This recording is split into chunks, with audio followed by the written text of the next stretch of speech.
Hello friends, welcome back to our YouTube channel.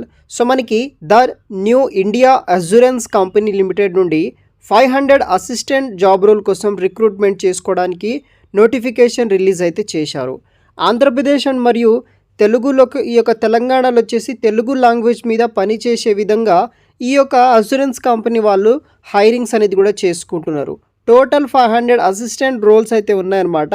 పూర్తి వివరాలు video కింద డిస్క్రిప్షన్ బాక్స్లో కూడా నేను మెన్షన్ చేసి పెడతాను, అక్కడ కూడా చూడండి. సో మనకి ఆర్గనైజేషన్ వచ్చేసి the new India assurance company limited government of India undertaking company అనమాట. రిక్రూట్మెంట్ ఆఫ్ 500 అసిస్టెంట్ రోల్ కోసం హైరింగ్ చేసుకుంటున్నారు. Public sector general insurance company format కింద మనకి 500 అసిస్టెంట్ రోల్ కోసం వీళ్ళు రిక్రూట్ అనేది కూడా చేయడం జరుగుతుంది. సో ఇక్కడ చూడవచ్చు, ఫస్ట్ మనకి కావాల్సిన ఆంధ్రప్రదేశ్ లొకేషన్ విషయానికి వస్తే, సో మనకి స్టేట్ అండ్ యూనియన్ ట్రెజరీ వచ్చేసి మనకి ఆంధ్రప్రదేశ్ అనమాట. సో మనకి ఇక్కడ తెలుగు లాంగ్వేజ్ వచ్చిన వాళ్ళు మాత్రం ఈ యొక్క జాబ్స్కి చేసుకోవచ్చు. మీకు తెలుగు లాంగ్వేజ్ వస్తే సరిపోతుంది. దీంట్లో SC ST OBC EWS ER వాళ్ళకి టోటల్ 10 ఓపెనింగ్స్ తోటి వీళ్ళు రిక్రూట్మెంట్ అనేది కూడా చేసుకుంటున్నారు.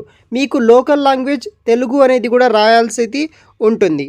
తర్వాత మనకి తెలంగాణ విషయానికి వస్తే, ఇక్కడ తెలంగాణలో తెలుగు మరియు ఉర్దూ వచ్చిన వాళ్ళకి 10 ఓపెనింగ్స్ అయితే ఉన్నాయన్నమాట. సో దీంట్లో ఎవరైతే ఎస్సీ ఎస్టీ తర్వాత ఓబీసీ ఈడబ్ల్యూఎస్ క్యాండిడేట్స్ ఉంటారో వాళ్ళకి ఓపెనింగ్స్ అయితే ఇక్కడ అవైలబుల్గా అయితే ఉందన్నమాట.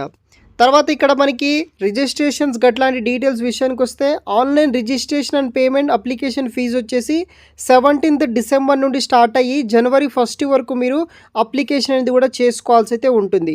టైర్ 1 ప్రిలిమినరీ ఆన్లైన్ ఎగ్జామ్ వచ్చేసి జనవరి 27th నాడు మండే నాడు వస్తుంది. ఆ రోజు మీకు ఎగ్జామ్ అనేది కండక్ట్ అయితే చేస్తారు. టైర్ 2 మెయిన్ ఆన్లైన్ ఎగ్జామ్ వచ్చేసి మనకి 2 మార్చి నాడు అయితే కండక్ట్ అయితే చేస్తున్నారు అనమాట. సో ఇది వచ్చేసి బేసిక్ మనకి ఈవెంట్ డీటెయిల్స్ అనమాట. తర్వాత దీనికి ఎలిజిబిలిటీ క్రైటీరియా విషయానికి వస్తే, ఎవరైతే ఆంధ్రప్రదేశ్ మరియు తెలంగాణ లొకేషన్ ఉన్న వాళ్ళు ఉంటారో అప్లికేషన్ చేసుకోవచ్చు. ఏజ్ లిమిటెడ్ విషయానికి వస్తే మినిమం 21 ఇయర్స్ ఉండి మ్యాక్సిమం 30 ఇయర్స్ ఉన్న మెయిల్ ఫీమేల్ క్యాండిడేట్స్ ఎవరైతే ఉంటారో అప్లికేషన్ చేసుకోవచ్చు. SC ST OBC personal disable candidates ex service man వాళ్ళకి అప్ టు 10 ఇయర్స్ పాటు ఏజ్ రిలాక్సేషన్ కూడా ఉందన్నమాట. దాన్ని బట్టి మీరు అప్లికేషన్ చేసుకోండి. దీనికి క్వాలిఫికేషన్ విషయానికి వస్తే మినిమం గ్రాడ్యుయేషన్ చేసిన వాళ్ళు ప్రతి ఒక్కరూ అప్లికేషన్ చేసుకోవచ్చు అనమాట. ఎనీ రికగ్నైజ్డ్ యూనివర్సిటీ నుండి కాలేజ్ నుండి మీరు గ్రాడ్యుయేషన్ పాస్ అయితే కనుక ఈ యొక్క జాబ్స్కి మీరు అప్లికేషన్ అనేది కూడా చేసుకోవచ్చు. సో ఈ యొక్క గైడెన్స్ సంబంధించిన పూర్తి వివరాలు నేను వీడియో కింద డిస్క్రిప్షన్ బాక్స్లో ప్రొవైడ్ చేస్తాను, చూడగలరు. సో ఇక్కడ మనకి సెలక్షన్ ప్రొసీజర్ ఎలా ఉంటుందంటే, మీకు first preliminary tier 1 exam conduct చేస్తారు, మెయిన్ ఎగ్జామ్ కండక్ట్ చేస్తారు, తర్వాత రీజనల్ లాంగ్వేజ్ టెస్ట్ మీద మీకు సెలక్షన్ ప్రాసెస్ అయితే ఉంటుందన్నమాట. సో దానికి సంబంధించిన కంప్లీట్ సిలబస్, మార్క్స్ కావచ్చు, దానికి సంబంధించిన ఎగ్జామ్ డీటెయిల్స్ అన్ని పర్టికులర్ వెబ్సైట్లో చూడండి. అక్కడ నుండి మీరు మీ యొక్క క్లారిటీ అనేది వస్తుంది. దాని తర్వాత ఇంట్రెస్ట్ ఉన్న వాళ్ళు మీరు అప్లికేషన్ అనేది కూడా చేసుకోవచ్చు అనమాట. సో దానికి ఎలా అప్లికేషన్ చేసుకోవాలి, దానికి ఏమైనా విషయాలు అన్నీ ఉంటాయి. ఎగ్జామినేషన్ సెంటర్స్ విషయానికి వస్తే, మనకి ఆంధ్రప్రదేశ్ విషయానికి వస్తే గుంటూరు, విజయవాడ, హైదరాబాద్, కాకినాడ, కర్నూలు, రాజమండ్రి, తిరుపతి, విశాఖపట్నం, విజయనగరం అండ్ ఒంగోలు ఈ యొక్క జిల్లాల్లో అయితే మనకి ఆంధ్రప్రదేశ్లో ఎగ్జామ్స్ అనేది కూడా కండక్ట్ అయితే చేయడం జరుగుతుంది.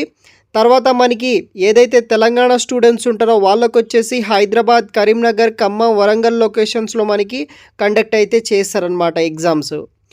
తర్వాత అప్లికేషన్ ఫీజు విషయానికి వస్తే, ఎవరైతే ఎస్సీ ఎస్టీ పీడబ్ల్యూ క్యాండిడేట్స్ ఉంటారో వాళ్ళకి 100 రూపీస్ అయితే అప్లికేషన్ ఫీజు ఉంది. రిమైనింగ్ ఓబీసీ క్యాండిడేట్స్ వాళ్ళు ఎవరైతే ఉంటారో వాళ్ళు 850 రూపీస్ వరకు మీరు పే చేయాల్సి అయితే ఉంటుందన్నమాట. ఎలా అప్లై చేసుకోవాలంటే, ఫస్ట్ అప్లికేషన్ రిజిస్ట్రేషన్ చేసుకోవాలి, పేమెంట్ చేయాలి, తర్వాత స్కాన్, అప్లోడ్, ఫోటో, సిగ్నేచర్ చేసి మీ యొక్క అప్లికేషన్ ఫామ్ సబ్మిట్ చేస్తే సరిపోతుందన్నమాట. ఈ విధంగా ఈ ఫార్మాట్లో మీరు అప్లికేషన్ చేసుకోవాలి. ఇక్కడ చూడవచ్చు మీరు application procedure step by step ఉంటుందన్నమాట. ఆ పీడిఎఫ్ బట్టి మీరు అప్లికేషన్ చేసుకోండి. కంప్లీట్ గైడెన్స్ కూడా మీకు పర్టికులర్ వెబ్సైట్లో అయితే ఉంటుందన్నమాట. సో ఆ యొక్క వెబ్సైట్ మీరు రిఫర్ చేస్తే తెలుస్తుంది. తర్వాత మనకి ఇక్కడ చూడవచ్చు, మినిమం పీరియడ్ ఆఫ్ 6 months పాటు మీకు ట్రైనింగ్ పీరియడ్ అయితే ఉంటుందన్నమాట. ఈ 6 month ట్రైనింగ్ పీరియడ్లో మీకు 25,000 వరకు అయితే మనకి శాలరీ రావడం అయితే జరుగుతుంది. వన్స్ ఇది కంప్లీట్ అయిన తర్వాత 22,000 బేసిక్ శాలరీ 22,000 నుండి మనకి 62,000 వరకు అయితే శాలరీ వస్తుందన్నమాట. Approximately 40,000 initial stage of metro సిటీలో మీకు శాలరీ కూడా ప్రొవైడ్ చేయడం జరుగుతుంది. సో ఇంట్రెస్ట్ ఉన్న వాళ్ళు ప్రతి ఒక్కరు అప్లికేషన్ చేసుకోవచ్చు. నేను వీడియో కింద డిస్క్రిప్షన్ బాక్స్లో మీకు కంప్లీట్ డీటెయిల్స్ అనేది కూడా ప్రొవైడ్ అయితే చేస్తాను గైస్. Thanks for watching.